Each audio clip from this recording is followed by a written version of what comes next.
बड़ी जानकारी के साथ तेल संकट के बीच हरियाणा सरकार ने एक बड़ा निर्णय लिया है।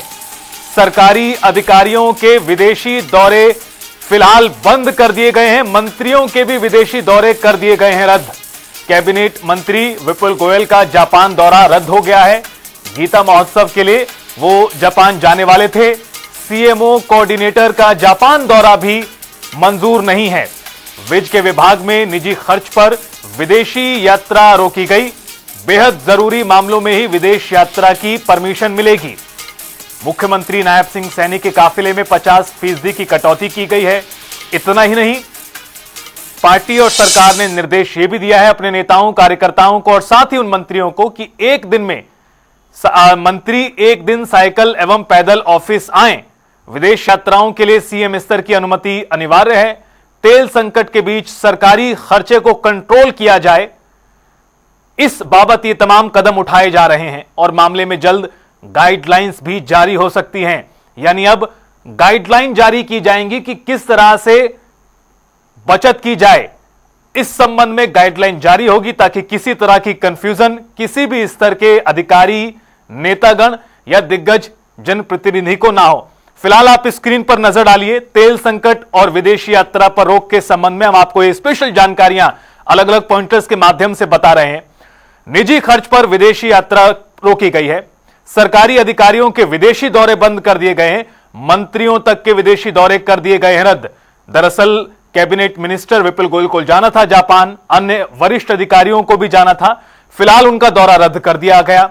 इसके अलावा जो तस्वीर इस वक्त आप स्क्रीन पर देख रहे हैं, मुख्यमंत्री नायब सिंह सैनी किस तरह से बीते दिनों मॉर्निंग वॉक पर निकले थे साइकिल के जरिए और वो सुखना लेक पहुंचे थे। तो अब ये आदेश दिए गए हैं कि हफ्ते में एक दिन मंत्रियों को, अधिकारियों को साइकिल के जरिए या फिर वो चाहें तो पैदल भी जा सकते हैं, लेकिन गाड़ी का इस्तेमाल एक दिन नहीं करना है। यह कुल मिलाकर बात कही जा रही है। पश्चिम एशिया का संकट जो लगातार बरकरार है, ईंधन की कमी, रेट का बढ़ना, तमाम चीजें इस वक्त सामने मौजूद हैं। इनसे निपटने के लिए पीएम नरेंद्र मोदी ने बीते दिनों अलग अलग मंचों से यह अपील की थी देशवासियों से कि वो एक साल तक के लिए सोना ना खरीदें, वर्क फ्रॉम होम करें, ज्यादा से ज्यादा पब्लिक ट्रांसपोर्ट का इस्तेमाल करें, विदेशी यात्राओं को स्थगित करें। उन तमाम अपीलों के संबंध में ही विभिन्न प्रदेशों में बीजेपी एनडीए सरकारें ये फैसले ले रही हैं और हरियाणा सरकार ने भी ये बड़ा कदम उठाते हुए फैसला किया है कि अब हफ्ते में एक दिन मंत्री, अधिकारी साइकिल से पहुंचेंगे अपने अपने दफ्तर। इसके अलावा जो विदेशी यात्रा हैं उनको भी स्थगित कर दिया गया है। और इस खबर पर ज्यादा बातचीत और चर्चा के लिए सीधा रुख करेंगे हमारे वरिष्ठ सहयोगी पवन सिवर हमारे साथ जुड़ चुके हैं लाइव। पवन, बड़ा फैसला हरियाणा सरकार ने किया है। हालांकि इसके पहले ही हम देख रहे थे पिछले कई दिनों से पीएम की अपील के बाद मुख्यमंत्री का काफिला घटाया गया। अन्य जो मंत्री, वरिष्ठ और नेतागण हैं वो साइकिल, ई रिक्शा, इस तरह से ऑफिसेज या अलग अलग कार्यक्रमों में पहुंच रहे थे।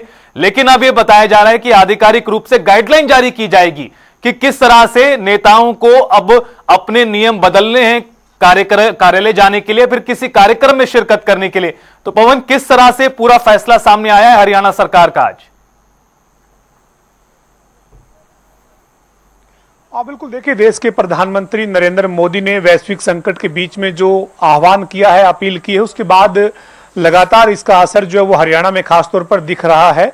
हरियाणा के मुख्यमंत्री नायब सिंह सैनी ने सबसे पहले अपने काफिले में जो गाड़ियां हैं उनकी संख्या को सीमित किया। उनके काफिले में अब केवल 4 गाड़ियां जो हैं वो चल रही हैं और इसके बाद मुख्यमंत्री ने एक संदेश देने की कोशिश की और मुख्यमंत्री अपनी जो मॉर्निंग वॉक है वो करने के लिए सुखना झील पर साइकिल से पहुंचे थे। और इसके साथ साथ इससे पहले जो कैबिनेट की बैठक हुई थी, कैबिनेट की बैठक में कई मंत्री जो हैं वो साइकिल पर सफर करते हुए नजर आए थे।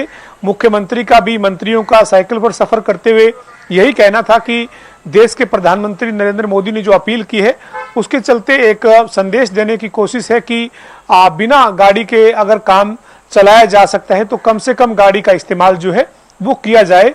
और मंत्रियों का ये कहना था कि उनकी कोशिश रहेगी कि जब वो चंडीगढ़ में होंगे और सचिवालय में आएंगे तो कम से कम साइकिल का वो इस्तेमाल करेंगे। और इसी बीच अब हरियाणा सरकार जल्द एक एसओपी भी जारी करने जा रही है। जो एसओपी को लेकर विभाग है वो काम करने में लगे हुए हैं और अभी एसओपी जो है वो अंतिम चरण में है और उसको जल्द जो है वो जारी किया जाएगा। लेकिन इससे पहले जो जानकारी है रितेश, उसके मुताबिक हरियाणा सरकार ने अधिकारियों कर्मचारियों की जो विदेश यात्रा है जिसके लिए अनुमति जो है वो अधिकारी कर्मचारी अपने विभाग से लेते हैं, उसके ऊपर रोक लगा दी है। बेवजह की जो विदेश यात्राएं हैं वो पूरी तरीके से पाबंदित रहेगी, उनको रोका गया है। इतना ही नहीं, हरियाणा के जो कैबिनेट मंत्री विपुल गोयल हैं उनका भी विदेश दौरा था और गीता महोत्सव जो इंटरनेशनल कार्यक्रम होना था उसमें विपुल गोयल को और एक प्रतिनिधिमंडल को वहां पर विदेश दौरे पर जाना था, लेकिन उसको भी टाल दिया गया है, उसको भी जो फिलहाल के लिए रोका गया है। और इसके साथ साथ जो अन्य जो बड़े अधिकारी हैं, खासतौर पर जो बिजली निगमों के जो अधिकारी हैं उनके लिए जो अलग से परमिशन जो है वो नहीं लेनी होती है, उसको भी अब ये तय किया गया है कि वो तमाम जो अनुमति है वो मुख्यमंत्री कार्यालय से मुख्यमंत्री के संज्ञान में आने के बाद ही दी जाएंगी।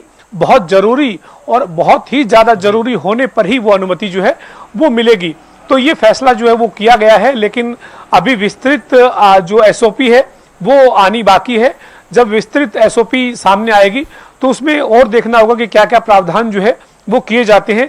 लेकिन इसके साथ साथ ये भी कहा गया है कि मंत्री जो हैं वो जहां पर हो सके वहां साइकिल का इस्तेमाल करके एक संदेश जो है वो लोगों में दे। और इससे पहले ही कैबिनेट मंत्री जो है वो कैबिनेट की बैठक में जो है वो शामिल साइकिल पर हुए थे, तो ये कह सकते हैं कि एक संदेश देने का प्रयास जो है वो मुख्यमंत्री के स्तर पर भी मंत्रियों के स्तर पर भी किया गया है। और अब देखना यही है कि इस मामले में जो एसओपी की बात हो रही है वो कब तक सामने आती है। जी बिल्कुल पवन, एक और बड़ा दिलचस्प पहलू यह भी है इस पूरे कार्यक्रम का, इस तरह से भी देखा जा सकता है कि प्रधानमंत्री की अपील के बाद तमाम राज्यों में बीजेपी शासित या फिर एनडीए शासित राज्यों में इस तरह की पहल की गई है, जहां पर जो जनप्रतिनिधि हैं, बड़े अधिकारी हैं, मंत्री हैं, वो साइकिल, रोडवेज की बस ट्रांसपोर्ट का इस्तेमाल कर रहे हैं, पब्लिक ट्रांसपोर्ट का।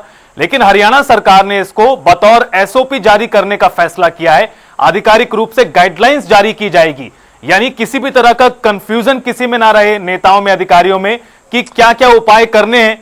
यह अपने आप में एक अलग पहलू दिखाई पड़ता है इस पूरे फैसले का। पवन, बिल्कुल रितेश, एसओपी जो है वो जारी होने के बाद एक तरीके से यूं कह सकते हैं कि एक डायरेक्शन होगी सरकार की, निर्देश होंगे और उनकी पालना करना भी जो है वो सुनिश्चित करना होगा। अधिकारियों को, कर्मचारियों को निचले स्तर पर उस गाइडलाइन का पालन किया जाए, ये सुनिश्चित करना भी इसमें होगा। तो जो ये एसओपी है वो बनाई जा रही है, अंतिम चरण में है, जल्द एसओपी जो है वो जारी होगी। और इस एसओपी की जारी होने से पहले ही कई चीजें जो है वो सामने आ भी रही है। मुख्यमंत्री, मंत्री साइकिल पर चलकर जो है वो एक संदेश देने की कोशिश कर रहे हैं। इसके साथ ही एसओपी जारी होने से पहले ही अधिकारियों कर्मचारियों की जो बेवजह की विदेश यात्राएं हैं, जो बहुत ज्यादा विभागीय तौर पर जरूरी नहीं है, तो उनको फिलहाल रोका गया है। कैबिनेट मंत्री विपुल गोयल जो इंटरनेशनल गीता महोत्सव में एक प्रतिनिधिमंडल के साथ जाने थे, उनकी यात्रा को भी फिलहाल टाला गया है। तो जाहिर सी बात है कि सरकार की ये कोशिश है कि न केवल निचले स्तर पर आम लोगों पर कोई एसओपी जो है वो थोपी जाए, उस एसओपी की पालना अधिकारी जो है उनके लेवल पर भी हो, कर्मचारियों के लेवल पर भी हो, और मंत्रियों के ऊपर या पॉलिटिकल जो लोग हैं उनके ऊपर भी उसकी जो वो पालना उसकी सुनिश्चित हो। ये एक कोशिश सरकार की है। हालांकि अभी कुछ देर पहले हरियाणा कांग्रेस के अध्यक्ष राव नरेंद्र सिंह जनता टीवी से बातचीत कर रहे थे। उनका यही कहना था कि जो इस तरीके के हालात हैं देश में, वो उसके लिए हम तैयार हैं विपक्ष के तौर पर, लेकिन विपक्ष को भरोसे में क्यों नहीं लिया जाता, क्यों गुमराह किया जाता है, क्यों झूठ बोला जाता है और उसके बाद एकदम से ऐलान कर दिया जाता है प्रधानमंत्री की तरफ से कि सोना नहीं खरीदें, विदेश यात्रा पर नहीं जाएं। तो उनका यही कहना था कि राष्ट्र जो है वो सर्वप्रथम है, लेकिन राष्ट्र में सभी को साथ लेकर चलने की जरूरत है। तो कहीं ना कहीं विपक्ष जो है वो इस मामले पर सरकार के का जो आह्वान है, सरकार की जो अपील है, उसके लिए ये सीधे तौर पर उन्हीं पर जो है वो निशाना साधता हुआ नजर आ रहा है। लेकिन हरियाणा सरकार ने इसके ऊपर एसओपी जारी करने का फैसला किया है। एसओपी जो वो जल्द जारी होगी विस्तृत तौर पर, लेकिन इससे पहले ही कई जो एसओपी से जुड़ी हुई गाइडलाइन है वो सामने आई है जिसकी हम बात कर रहे हैं। बिल्कुल, और देखना बड़ा महत्वपूर्ण दिलचस्प होगा कि जो एसओपी जारी की जाएगी वो कितने समय के लिए होगी, वो भी बड़ा महत्वपूर्ण रहने वाला है। फिलहाल आपका बहुत शुक्रिया पवन, विस्तार से हमारे साथ जुड़ने के लिए और इस पूरी खबर पर जानकारी साझा करने के लिए। तो आधिकारिक रूप से निर्देशित या एसओपी गाइडलाइंस जारी होने से पहले ही कुछ जानकारियां जो सामने आई हैं आप तक पहुंचा रहे हैं, किस तरह से अलग अलग फैसले किए गए हैं वैश्विक संकट के मद्देनजर।